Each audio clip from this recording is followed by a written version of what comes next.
Welcome to Israel Now News. I'm Yochanan El-Rom. And I'm Rebecca Rand. In our top story, the Palestinians are no longer able to veto peace between Israel and her Arab neighbors.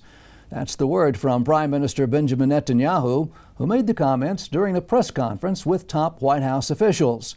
U.S. President Donald Trump brokered the historic Abraham Accords, calling for the normalization of ties between the United Arab Emirates and the Jewish state. And as a result, Netanyahu said the Palestinians can no longer prevent Arab countries from making peace and establishing ties with Israel. One day after the press conference in Jerusalem, President Trump's senior advisor, Jared Kushner, and U.S. National Security Advisor, Robert O'Brien, took part in a historic flight, the first ever direct flight between Tel Aviv and Abu Dhabi, as part of a delegation of American and Israeli envoys to discuss cooperation with the UAE and Israel. Rebecca has more on that story. Yes, Yochanan, the United Arab Emirates has officially abolished its Israel boycott law and hosted a delegation of officials from the Jewish state. The ruler of Abu Dhabi, Sheikh Khalifa bin Zayed Nahyan, ordered the president of the UAE to abolish the law, boycotting trade and financial agreements with Israel. An article by the state-run WAM news agency said the decree of the new law comes within the UAE's efforts to expand diplomatic and commercial cooperation with Israel. It lays out a roadmap towards launching joint cooperation, leading to bilateral relations by stimulating economic growth and promoting technological innovation. Representatives from Israel and the Emirates have confirmed they are considering medical, agricultural, and technological collaboration. Ophir Akunis, Israel's regional cooperation minister, said, "We are talking about commercial deals worth $500 million in the initial stages, and this will keep rising all the time." Dozens of members of the Hamas terror group have been granted Turkish citizenship. The individuals in question are involved in financing and planning terror operations. Since 2011, Hamas leaders have been plotting attacks in Israel from Istanbul, and now Ankara has given these terror masterminds passports to travel freely around the globe. Turkish citizens can visit a number of countries without visas, and intelligence sources believe that allowing Hamas members the freedom to carry Turkish passports will endanger Jews and Israelis throughout Europe. A series of airstrikes on a compound of Hezbollah bases in southern Syria has claimed the lives of at least a dozen Iranian militiamen. The Syrian Observatory for Human Rights confirmed that Hezbollah forces were present at the site of the attack. This is the first precision strike since July 20th, when a missile killed a Hezbollah fighter near the town of Kiswa, in an area associated with Iran's Revolutionary Guards. Hezbollah's leader, Hassan Nasrallah, has vowed revenge for that attack and said that his terror group is planning to murder an Israeli soldier in retaliation.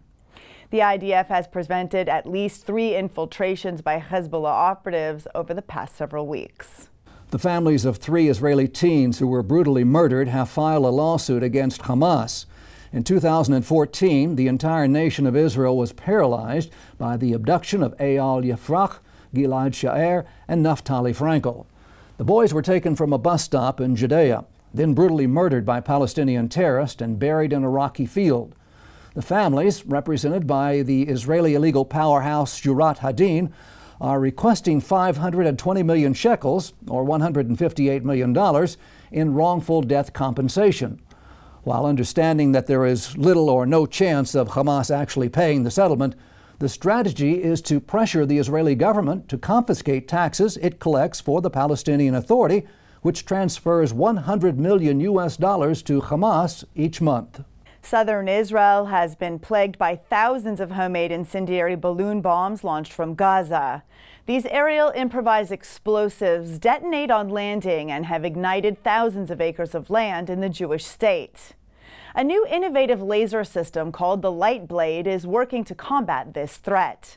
Since its deployment on the Gaza border, the laser has intercepted more than 150 balloons. Light Blade is equipped with sensors that identify potential targets. It follows their motion and activates a precise laser beam, which pops the balloons before they reach Israeli airspace. The Jewish state has been listed as the 8th most powerful country in the world. U.S. News and World Report released its annual power ranking report, and Israel was named among the top 10 most powerful nations on the planet. The list is based on economic and political influence, international alliances, and the strength of the country's military. The United States was ranked first with the world's largest economy and military budget. Israel was also recognized in the mover category. The World Bank predicts that the Jewish state will be among the fastest growing economies. In a shocking decision, a federal court in the U.S. state of Michigan has ruled to allow virulently anti-Semitic protests outside of a synagogue on the Jewish Sabbath. For nearly 20 years, members of the Beth Israel congregation have been verbally attacked by hate groups gathered outside their synagogue in Ann Arbor, Michigan. Rabbi Nadav Kanani said that the protesters fill the sidewalks outside the synagogue with hate speech and harass Jewish worshipers. The hate groups are pictured holding signs that say "Resist Jewish power corrupts," and "Boycott Israel." Members of the synagogue say they feel threatened by the hate speech. Unfortunately, U.S. District Court Judge Victoria Roberts felt that the viciously anti-Semitic protests are protected under the First Amendment and are allowed to continue. The Israeli cycling team is proudly representing the Jewish state at this year's Tour de France. Team Israel Startup Nation includes 26-year-old Guy Niv, the first Israeli to ever ride the Tour. The 107th Tour de France was postponed for 3 months due to the coronavirus pandemic. The Israeli squad, which was formed 5 years ago, remains determined to participate in the historic race. Team owner Sylvan Adams announced that his cyclists would be wearing Israeli-designed Synovia masks during the course of the 21-stage cycling event. 2.4 million Israeli students, including nearly 170,000 first graders, started school on September 1st. Israel is still struggling with the coronavirus, so unfortunately, 300 educational facilities in 23 virus red zones remain shuttered. The Ministry of Education has instituted a safe learning plan for the upcoming school year, which calls for capsules and distance learning for higher grades. Yoav Gallant, Israel's Minister of Education, praised the opening and said he hopes to see the remaining 130,000 students return to school as soon as possible. A delegation of Israeli fire crews are on the ground in California, where wildfires have burned more than 1 million acres of land. The group includes a representative from Israel's foreign ministry and experts in fire rescue and forest fires. Israel's foreign minister Gabi Ashkenazi said the delegation is an expression of the deep friendship between the people of America and Israel. He praised the members of the group and wished them success in their mission. An exciting new Israeli startup aims to enable farmers to grow their crops in saline soil. Salicrop uses wet chemistry to give plants an immunity from salt and drought conditions. The United Nations Food and Agriculture Organization estimates that around 1/5 of the world's irrigated land is already too saline for crop cultivation. Salicrop does not use genetic modification or selective breeding. It treats seeds with a unique chemical compound. Afterwards, it is able to quickly transfer them to market.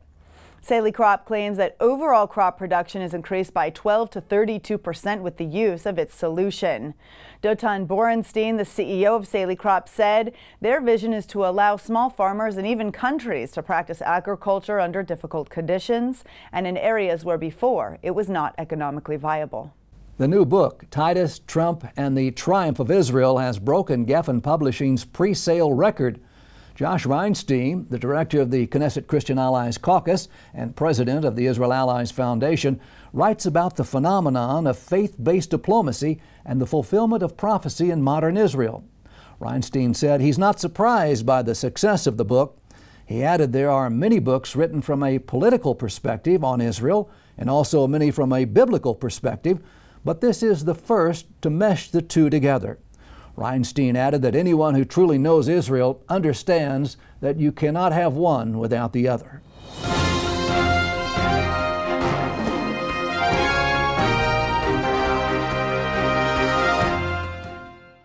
We are living in mysterious yet miraculous times.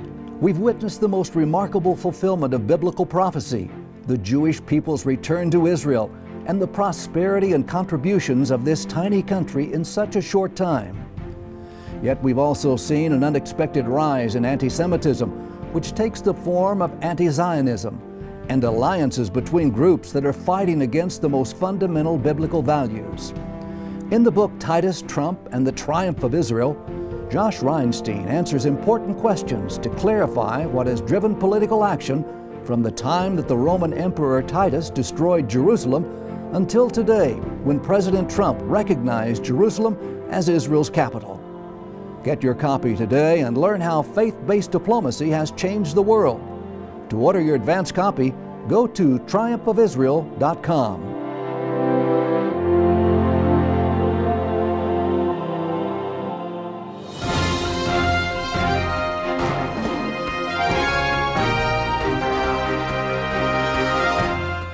That concludes the news portion of our show. Stay tuned now for Ask the Source with Rebecca Rand.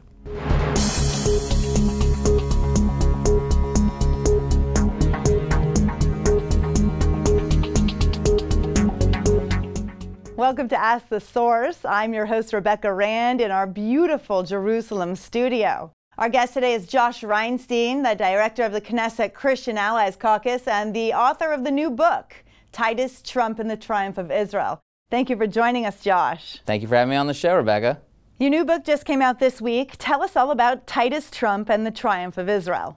Well, the idea behind Titus, Trump, and the Triumph of Israel is I try to take the position from the time of Titus, when the destruction of the Second Temple occurred, and Titus came out and said he beat the God of Israel, and he thought paganism is won, all the way to today, where Trump recognized Jerusalem, and show how if you don't look at what's happening historically and in the current time through a biblical lens, but only through a political lens, you'll miss the big picture. So for example, with Titus, he missed the whole picture that we knew that we were going to be kicked out of the land of Israel. That was the beginning of the fulfillment of our prophecy. He thought paganism won. We knew that paganism lost. The same is true today. When we see what's happening in Israel and we read in the newspaper what's happening, we can link the two.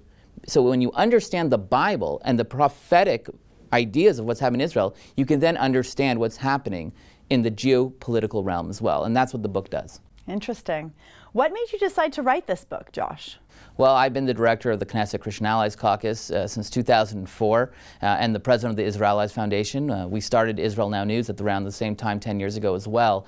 And people always ask me, why are some Christians standing with Israel and some are against Israel? They're actually Christians who divest from Israel. What's the difference between Bible-believing Christians and mainstream Christians? And then a lot of Christians said, well, what do Jews think about our support? Do they see us as real partners in the fight for Israel?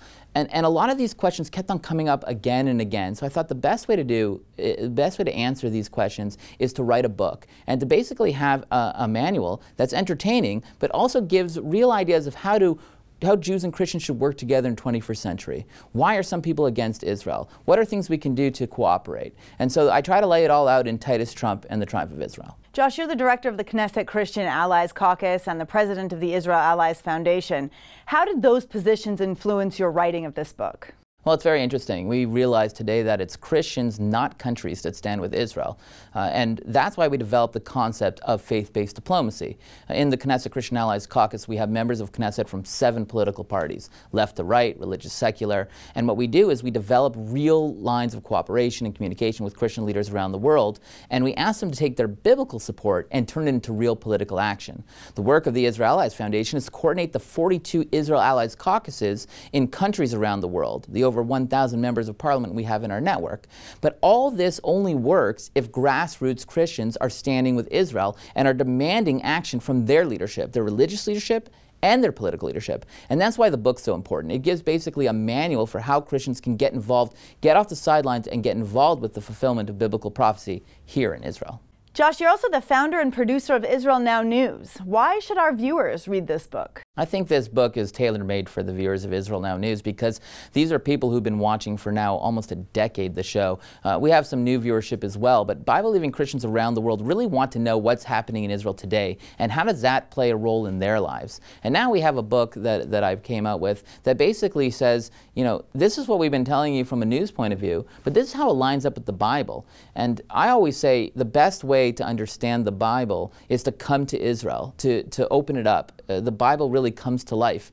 Our tourism ministry had a great slogan: if you like the book, you'll love the country. But unfortunately, because of Corona, a lot of people can't be here to see it for themselves. So what I try to do in the book is try to make that connection for what they're reading in the Bible, what they're reading in the newspaper, and try to link those together so there's a better understanding. But also I give away so that they can actually take concrete action to support and stand with the people of Israel. Josh, all of your positions revolve around Christian support for Israel. Why is Christian support for Israel important? I think Christian support for Israel is one of the most important issues of our time. The new relationship between Jews and Christians has exploded. And for the first time in 2,000 years, Jewish people are not alone. We really have Christian allies around the world.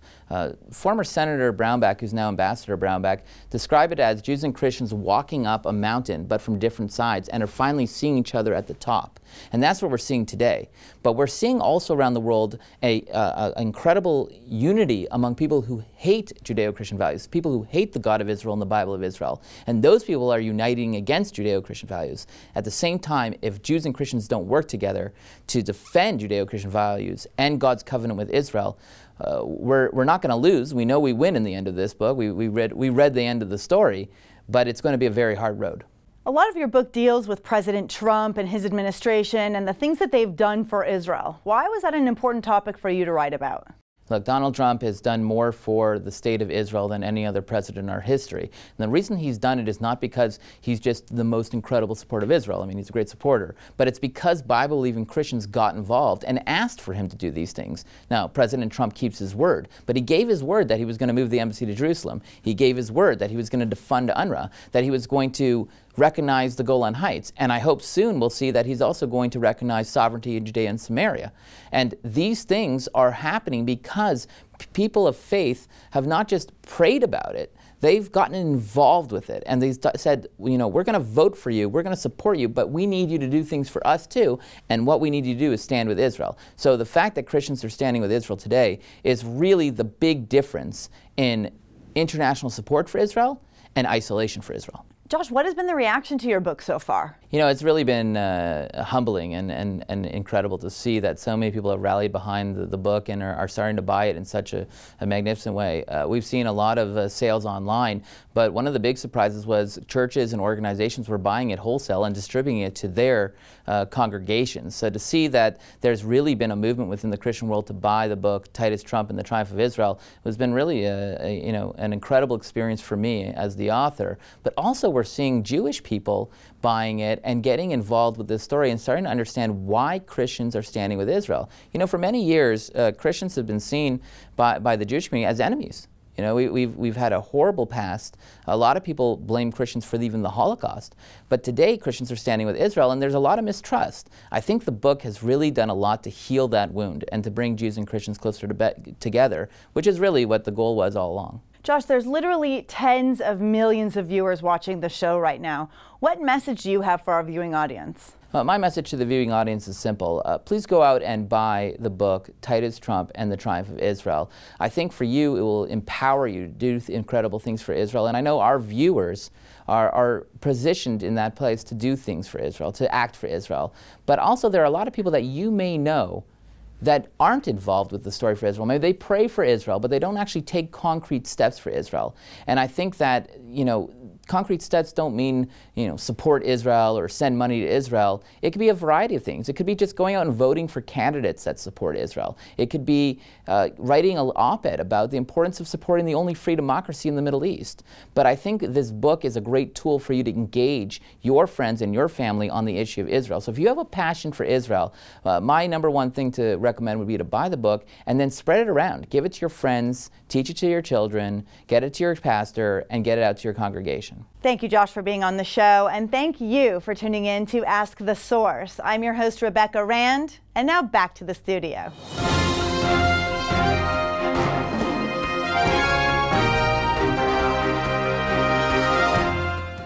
Up next, the return to Zion with Karen Hayesod.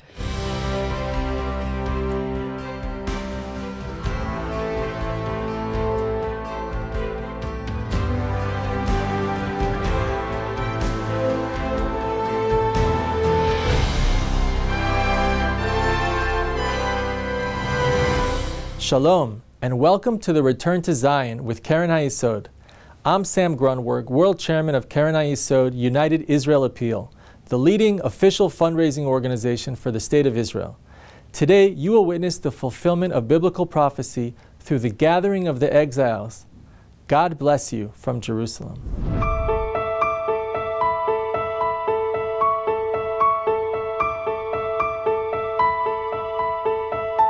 אני כל כך קשורה לישראל, שלא משנה איזה תחרות אני נוסעת קטנה, גדולה, כל פעם שאני רואה דגל ישראל זה עושה לי צמרמורת בגוף. אולימפיאדה זה חלום של כל ספורטאי, אני חושבת. איך שנכנסנו לאולימפיאדה, לכפר האולימפי, ראינו הספורטאים הכי טובים שיש, באמת, כאילו, מכל העולם, וואו, גם אנחנו ביניהם. אין לי מדינה אחרת. זה הבית שלי.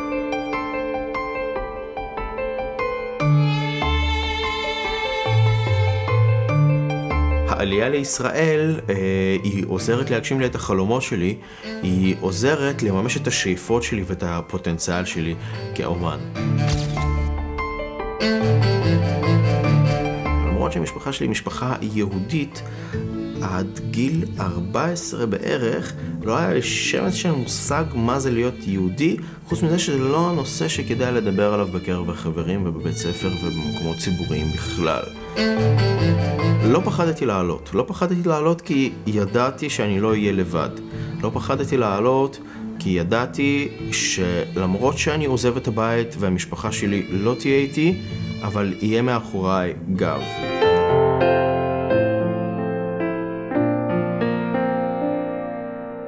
If you've taken all the messages and all the education that we received, which come as no surprise of my desire to establish and live a life in Israel, I still see myself as an Oleh Hadash or new immigrant. My current role at Bank Leumi, which allows me to act as an ambassador both for the bank and for the State of Israel, makes me feel like I've come full circle. We have a people who, for the past 60 years, despite challenges, despite hardships, despite a war every decade, continue to succeed on an international scale. This is a land of modern-day heroes.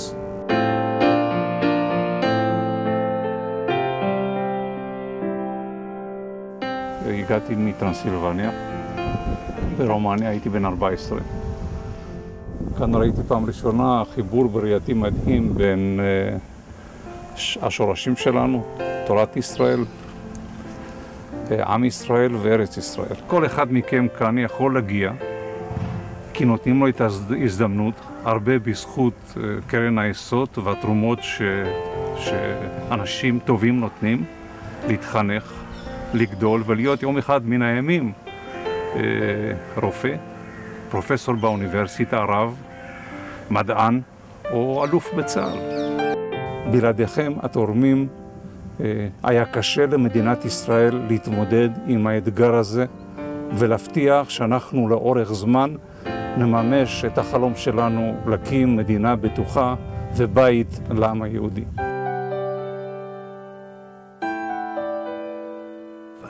The Aliyah is the new blood that have to be constantly injected to make us better people.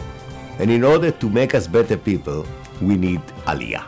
The majority of Israelis, in one way or the other, are either Olim themselves or descendants of Olim. And this is the power of the state. It's a major force.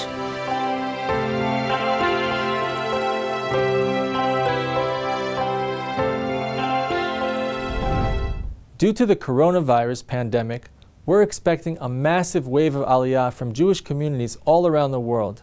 Help us bring them home, and let's bless Israel together. To donate and get information, visit khisrael.org.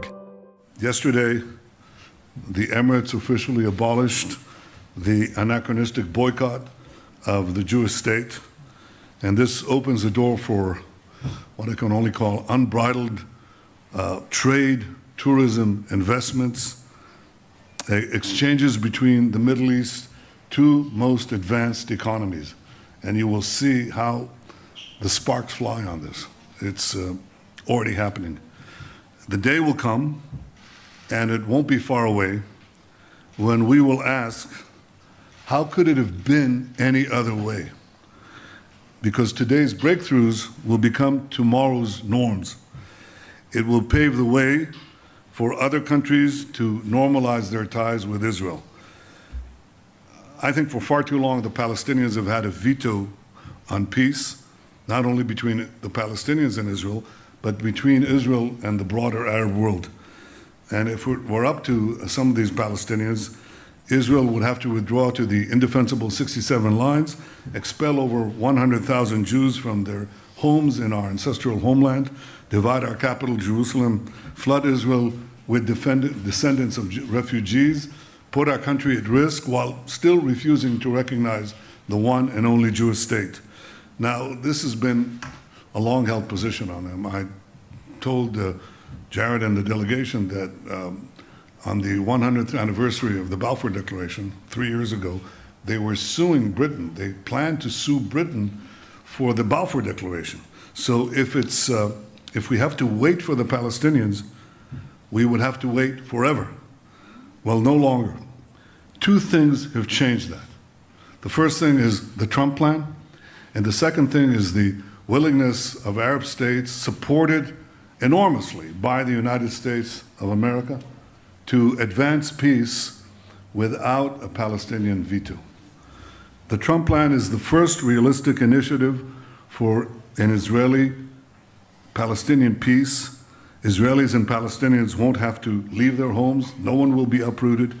Areas of Jewish population and areas vital to Israel's security are envisioned being incorporated to sovereign Israel, and Israel retains overriding security control in the areas west of the Jordan River, both on the ground and in the air.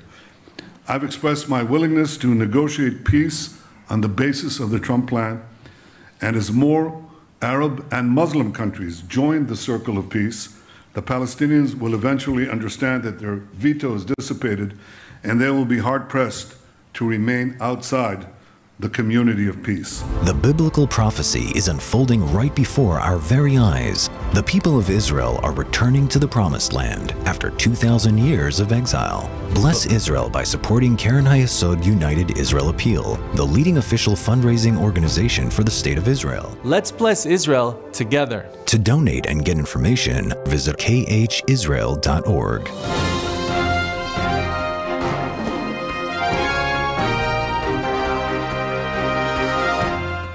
And that's all for this edition of Israel Now News. I'm Yochanan El Rom. And I'm Rebecca Rand reporting from our studio in Jerusalem. Please join us next week for all of your Israel updates.